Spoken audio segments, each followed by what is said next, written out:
Greetings, Earthlings. Today I'm talking about 5 reasons we don't always get what we want. And I'm trying to be the pink lady in all my graphics. Yeah, I'm not gonna wear these the whole time, but aren't they fun? Woo! Okay. Welcome. If you're new to me, my name is Lauren, and I generally talk about trauma-informed business growth tools, radical self-expression, and lots of other random stuff. But I'm so happy that you're here with me today. I am here in the Dominican Republic, where I've lived for about 18 months. Normally our family lives in New York City, but we're working on a project here. And this particular workshop is one I actually started giving over 4 years ago. And over that period of time, my perspective on manifesting or law of attraction changed a lot. And it changed because I was in such depths of negative emotion related to limbic hijack, PTSD, relational complex PTSD, that it was incredibly difficult to access some of the general tools that we have heard of when it comes to manifesting or law of attraction. And at the same time, there were still some good things that were happening for us in our family and for me personally. And yet, I would say that my overall average vibe was quite low. And as I started to examine that, because that's what I do, I look at data and then I go back and sort of reverse engineer it to see if I can find the patterns. And as I did that, I discovered that some of my previous assumptions about law of attraction, about manifesting, were not altogether correct. And what's interesting is that previously I called this manifesting for people who don't like the word manifesting. And that got to the people who were like, this feels so weird. What's wrong with it? And I think all of you people who felt that, kudos to you, because you were vibing with some of the very spiritual bypassy components of general basic law of attraction or manifesting as we know it. And so there's a reason it's felt skeevy. There's a reason you were reluctant to go whole hog. There's a reason that your body said no. And no amount of positive vibes is going to get you where you need to go, is what I've basically come to the conclusion of.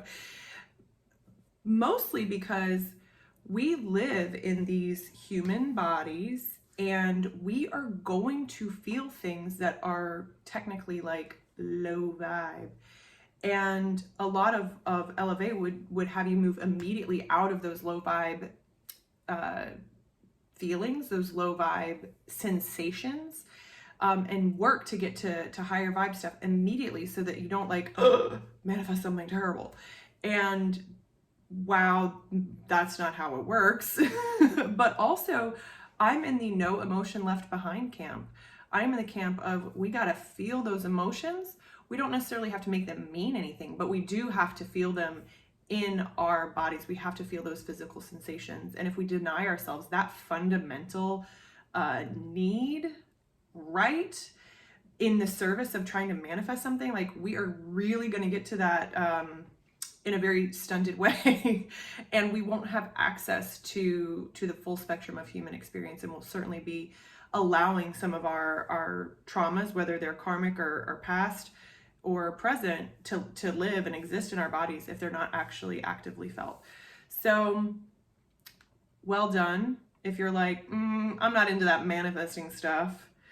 And I invite you to consider, is there another way? Is there a different way to approach this? And certainly I'm not the only one talking about this, but maybe perhaps in this particular way. So I do have 12 principles for manifesting that I'm going to be covering in the retreat that is on Valentine's Day.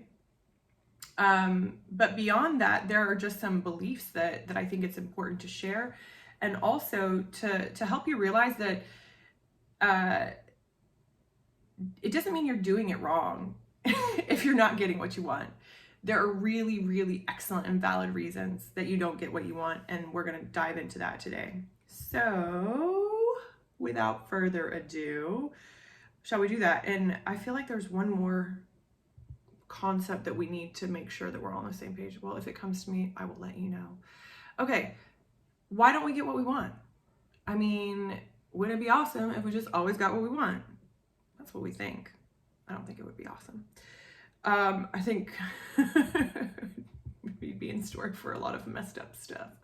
Okay, so 5 reasons we don't always get what we want. The first reason is we don't actually want what we say we want. So I'm thinking about all of those goals, workshops, and when you start a new business course, what are your goals? And people just like pull things out of the air, and they're cliches at this point. They're tropes. We've heard them before.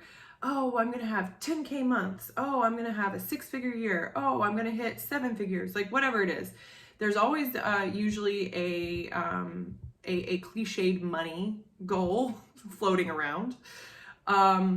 There is usually a goal around relationship, a goal around body, a goal around possessions one wants, bestseller status, other accolades and achievements. And there is nothing wrong with wanting that. You want what you want. And we need to embrace that. Except sometimes what we say we want is not in fact what we want. Why? Because we live in a system that rewards people for certain things.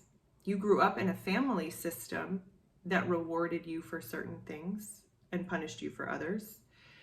And so we in general want a lot of things that are going to satisfy needs that we have around acceptance, love, approval.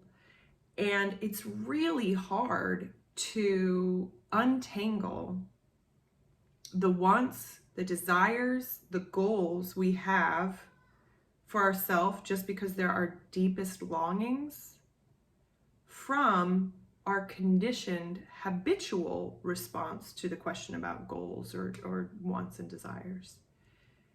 And so until we've done a deep dive, an excavation around that conditioning, it can be really difficult to suss out what it is we in fact want. And that's okay. We're all in different stages of that. Sometimes it's easier to shed one genre of conditioned desire than another. Right? Like you may be like, oh yeah, I used to really be into needing status handbags and now I don't, right? That could be one. So you've shed that conditioned desire. Now you're like, I really don't care. Give me like the fossil purse. But there are other conditioned goals or desires that we might have that in fact are not related to, again, our soul's deepest longings. So the first reason that we don't get what we want is because we don't actually want it. And practicing discernment, practicing ways to challenge our conditioning and poke holes in it, those are good ways to start getting clear on what is the deepest longing. Number 2, this one is a kind of complex one, but roll with me. So number 2 is that the secondary payoffs of not getting what we want are satisfying enough to eclipse the primary payoff of in fact getting what we say we want. Okay, let's break that down. So let's say we want to write a book and have it published with a major publishing house. The primary payoff would be all the payoffs that come from achieving that, right?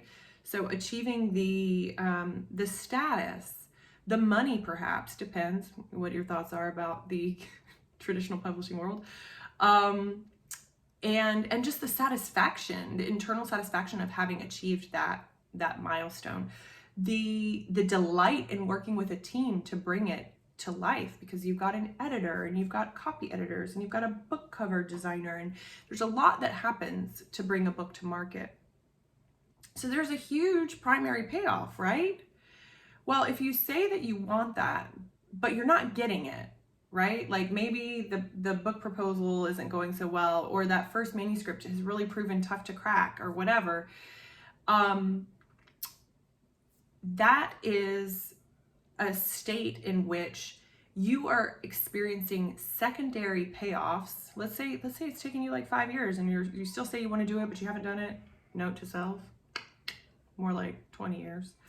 There are secondary payoffs that are feel just as juicy as those primary payoffs we've named already. So the secondary payoffs of not publishing the book are stronger than what the primary payoffs would be of getting it done and publishing. So let's talk about secondary payoffs, because it's really important. What's the secondary payoff of saying like you're always working on a book? You get to feel kind of like important and significant, like, oh, I'm working on a book. Oh, yes. Right? You're so highbrow. You also get to be busy, right? You also get to like rub elbows with that identity of author, without having actually to sit down and do the work. So there can be secondary payoffs that feel good, and they're good enough to keep you in that state of not achieving whatever the accomplishment is, because the secondary payoffs are good enough. Wild, isn't it? It's wild. So maybe that is the case for one thing that you say you really want. Your deep soul desire is to do it, but for right now, the secondary payoffs are not overriding the pull of the primary. And so you're sticking with the secondary and not getting what in fact you want. Number 3, this one I'm going to give props to Danielle Laporte for, because I think that she made this concept more mainstream. And it's the idea that we don't actually need or want the thing that we say we want to manifest, whether it's an accomplishment, an experience, or an object, or a relationship, whatever. It's just that we want to feel how we think we're going to feel once we have that in our lives. So let's say it's a relationship and you're like, oh, I just really want a relationship. I just really want a relationship. The inquiry is, the invitation is to say, okay, well, how do you want to feel? How do you think you're going to feel once you have that relationship? Are you going to feel taken care of? Are you going to feel socially acceptable? Are you going to feel proud of yourself? And I will say, this is kind of embarrassing actually, but okay, you know those Cartier love bracelets that are really expensive and lots of people have them and they're a status symbol.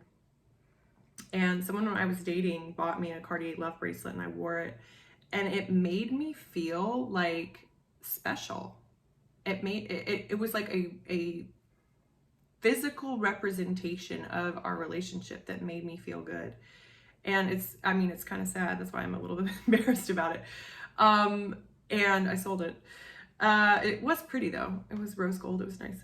And that's a perfect example of like, did I want the bracelet or did I want how the bracelet made me feel? And it gave me status. It made me feel special. And could I have cultivated those feelings in a different way? Did I need the bracelet?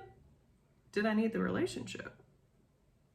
Good questions. Probably no and no in order to feel good and special. But at that time in my life, I was not cultivating my internal capacities as much. So yeah. Okay. So that is a real beautiful way to start. Like, how will I feel once I have this thing, experience, accomplishment? And then start to build ways into your life to give you that feeling up front. Number 4, this is a corollary to number 2, but it's different. Oh, I find this one super fascinating. Number 4 is that we love withholding things that are going to make us happy from ourselves. I know, counterintuitive. We do. Why? It's like during sex when you're trying not to rush the orgasm. It's withholding. There's pleasure in the withholding, right? And there is a pleasure in withholding an accomplishment from ourselves. There is a pleasure, there is a secondary, payoff. There's a pleasure in not allowing it. And I call this, in my Joy Money Matrix model, holding your joys apart from you. And the reason I have like a term for it is because it's something that so many of us do, and it's really easy to stop. So holding our joys apart from us is when we say there are all these things that we want to do or manifest in our lives, and we have the capacity, the tools to create the conditions for that, but we don't do it. So for example, I'm going to give you a great example from my life, which again is slightly embarrassing, but that I disclose plenty, if not all. And in this case, let's go with, okay. So I am always like, I just want to write and paint and craft.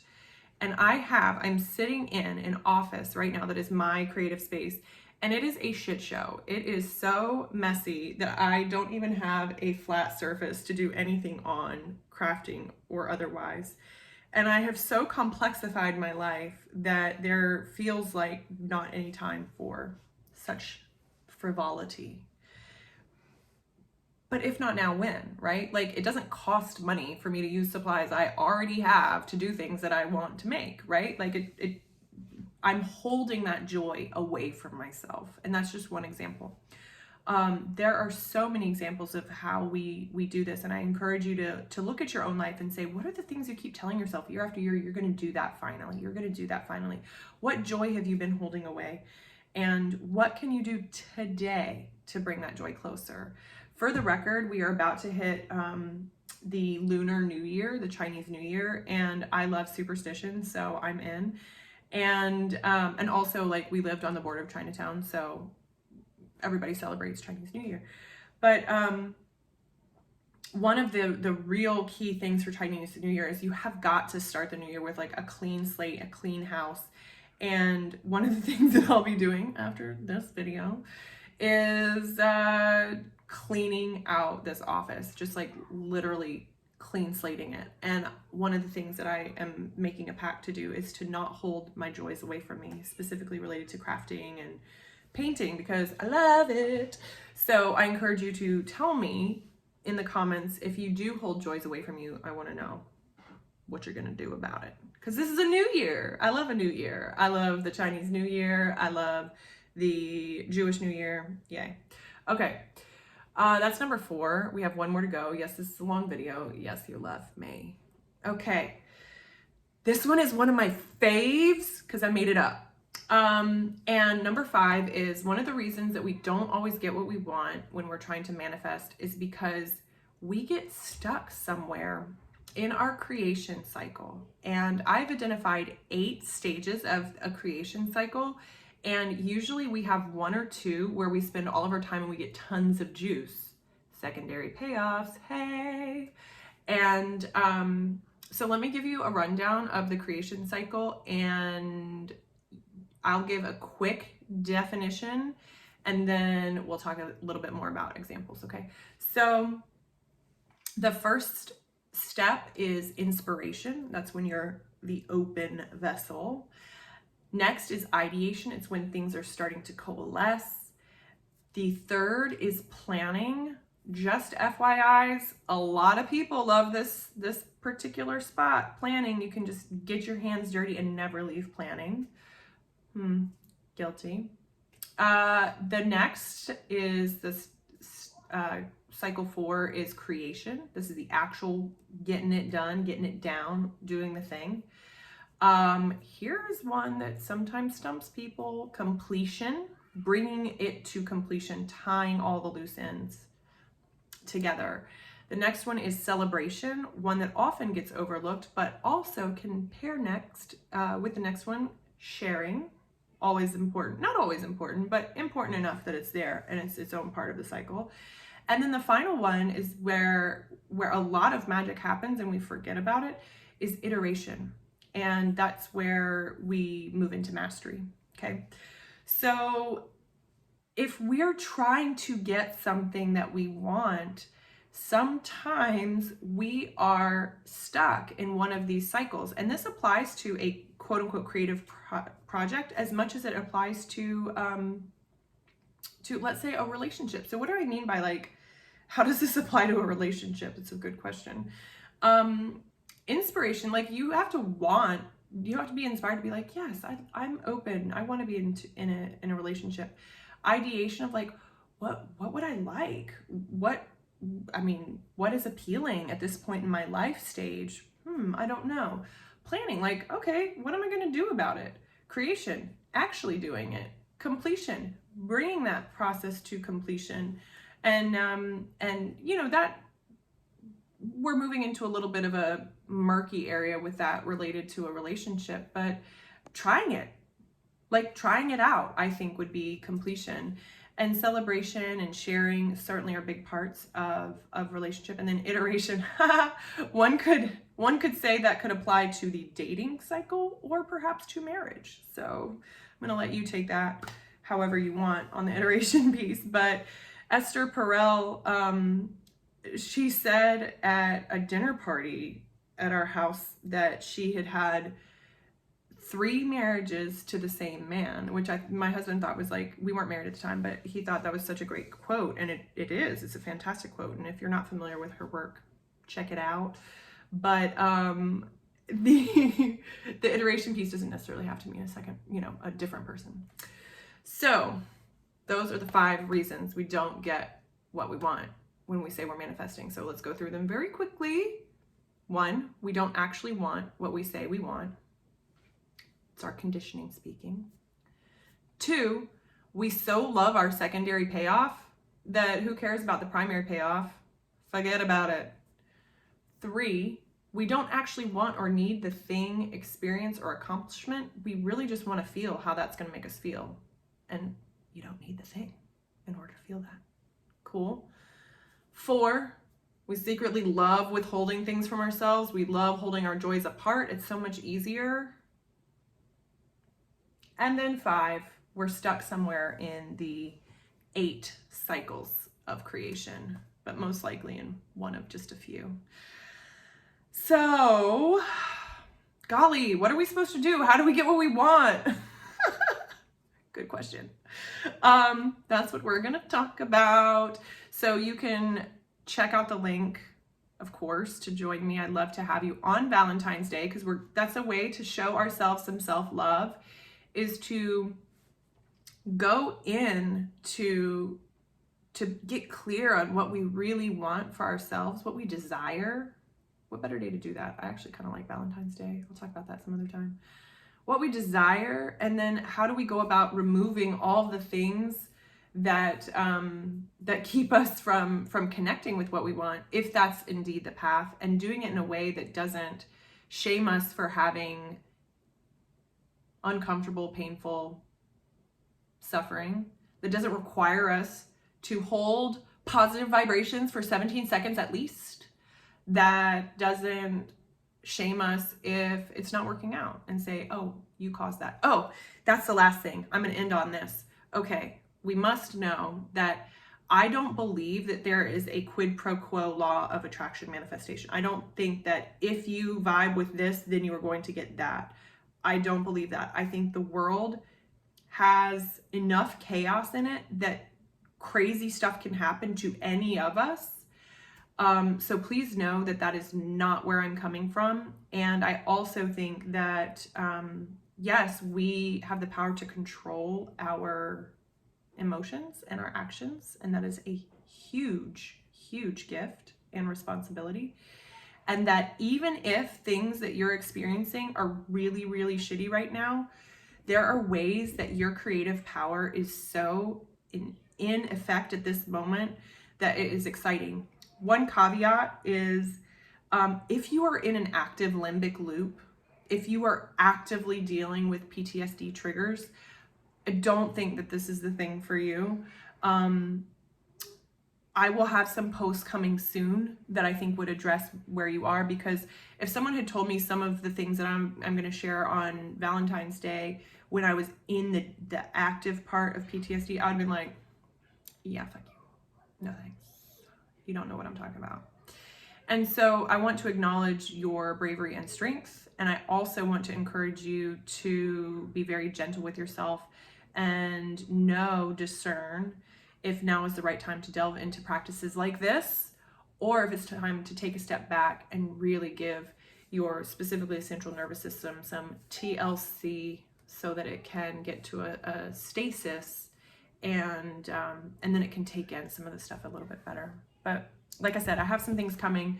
I'm gonna I don't know when I'm gonna get to them, but in the next couple of weeks I would like to get to those resources on PTSD, active and complex PTSD, and resources that can help in the moment. So all that to say, if you are on board, links in the comments, and I will see you there.